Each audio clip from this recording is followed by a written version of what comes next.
First differences అనేది మన ఇంట్లోనే చూపిస్తూ ఉంటాం. అవి మనం ఫస్ట్ చూపించకుండా ఉండాలి. మగపిల్లల్ని ఒకలాగా, ఆడపిల్లల్ని ఒకలాగా, ఆడపిల్లల డ్రెస్సింగ్ పైన కానివ్వండి, ఆడపిల్లలు కొంచెం లేట్ వచ్చినా కానివ్వండి కామెంట్ చేయడం, ఎందుకు రాలేదు ఏంటి అనేది. I can understand the insecure feeling amount of parents, కానీ అది కాదు. చాలా మంది డ్రెస్సింగ్ పైన, తర్వాత వాళ్ళ ఫ్యూచర్ పైన కూడా చాలా మంది వాళ్ళకి అవకాశం లేకుండా ఇది చేయండి అది చేయండి లేకపోతే పెళ్లి చేసి పంపించేస్తారు. అలాంటివి కాకుండా వాళ్ళకి ఆ స్వేచ్ఛా భావం ఎప్పుడైతే మనం కల్పిస్తామో ఆ సమాజంలో ఏదైతే మార్పు ఇంట్లో నుంచే మొదలవ్వాలి.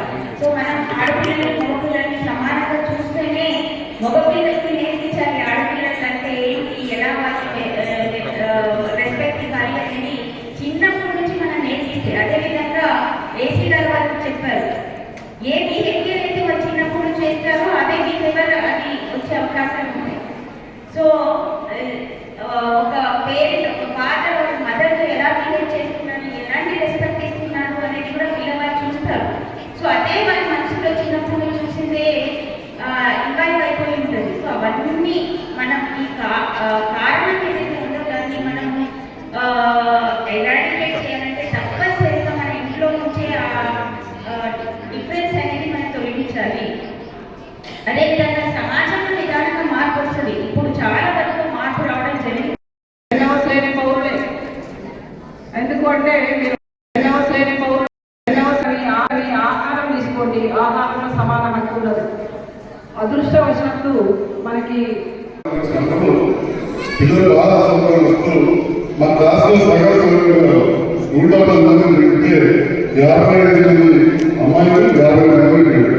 కానీ ఈ రోజు ఇక్కడ మెడికల్ కాలేజ్ పోతే 70% 30% మంది అర్థం అంటే అందరూ బాగా చదువుకుంటారు. సో చదువుతో పాటు అందరూ కూడా టీచర్స్ ఉన్నారు, మా అంగన్వాడీ టీచర్ అందరూ, మీరే తల్లిదండ్రులారా, మీరే చిన్నప్పుడు విద్యార్థులు నేర్పుతారు. ముఖ్యంగా వివిధ పనులు మొదలైన రకాల పిల్లలకి వంట వస్తారు. అందుకే కేసీఆర్ గారు అంగన్వాడీ వర్కర్లందరూ టీచర్లను చెప్పి గౌరవప్రదంగా మీకు నామకరణం చేయడం జరిగింది. మరి దాంతో పాటుగా మంచి వేతనాలు కూడా ఈసారి ఇచ్చారు. అయినా కొద్దిగా నారాజు అయిపోయి 2 సంవత్సరాలు చదవడం ఉంది, ఆర్థికంగా మంచిగా లేకుండా ఇప్పుడు కొత్త ప్రభుత్వం వచ్చింది. మళ్ళా చదవడానికి మరి ఆర్థికంగా బాగా పెట్టుకోవాలి సర్కారు.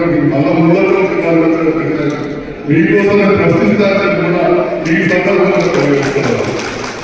మరి దాంతో పాటుగా ప్రభుత్వం ఉపయోగపడితే స్వచ్ఛంద సంస్థలు కూడా బాలల రక్షణ కోసం పనిచేస్తామని జగిత్యాల పట్టణంలోని వైద్యుల ఆవాసం ఏర్పాటు చేసిన సందర్భంలో ఆ నిర్వాహకులు మహిళలు దానికి సందర్భంగా లేదంటే ఇప్పుడు మన మోతలు ఇప్పుడు వచ్చిన అక్కడికి ట్రైనింగ్ జరగడం పోయి తీసుకెళ్లి 10 లక్షలు సందర్శించి అక్కడ కట్టడం జరిగింది. దాంతో పాటుగా బాలసదం కూడా చాలా అంటే చాలా మళ్ళీ హాస్పిటల్ దగ్గర ఉంటుంది కాబట్టి రోటరీ క్లబ్ ద్వారా ఆఫీస్ ద్వారా చాలా కార్యక్రమాలు చేశారు. వెళ్ళిన సందర్భంలో అనాథ పిల్లలు మామూలు పిల్లలకి కూడా వాళ్ళ పర్ఫార్మెన్స్ చాలా బాగుంటుంది. అంటే అక్కడ ఉండే మన టీచర్ కానీ వాటిని బట్టి వారి ప్రతిభ కనపడుతూ ఉంటుంది.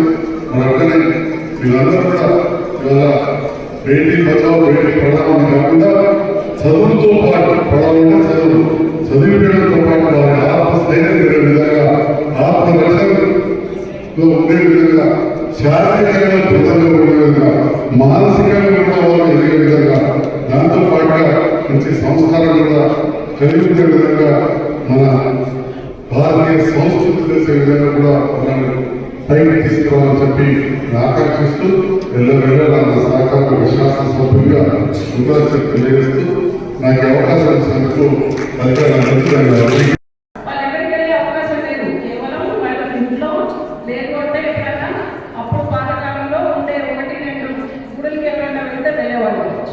సో అక్కడ ఉండే మహిళల పార్టీ ఎంతవరకు అంటే ముందుకు రావాల్సిందిగా కోరుతున్నా. ఈ జాతీయ బాలికల దినోత్సవం రోజు డిస్ట్రిక్ట్ వెల్ఫేర్ ఆఫీసర్ గౌరవ చెల్లిస్తూ ఉద్దేశంతో ఎంతో కాస్ట్లీ ఎంతో వ్యయభరితమైనటువంటి ఈ క్యాస్ట్ అనేటువంటిది వారి యొక్క వ్యక్తులు మనం ముందు కావాలని కోరుతున్నాం. గట్టి చప్పట్లు వాళ్ళంతా తీసుకుంటుండగా, ఎందుకంటే తల్లి కానీ చెల్లిదండ్రులకు ఎంత వేదనలో ఆ వేదన మర్చిపోయేందుకు వారి అవసరాలు తీర్చుకునేందుకు ఈ యొక్క క్యాస్ట్ అనేటువంటిది గౌరవ ఎమ్మెల్యే డాక్టర్ సంజయ్ కుమార్ గారి చేతుల మీదుగా అది అందుకుంటున్నాం. గట్టి చప్పట్లు కొడుతూ వారికి ఆశీర్వాదాలను సంపాదన చేయడం నుండి వారితో పాటు ఎస్ఓపీడీస్ కూడా ముందుకెళ్ళాలని కోరుతున్నాం.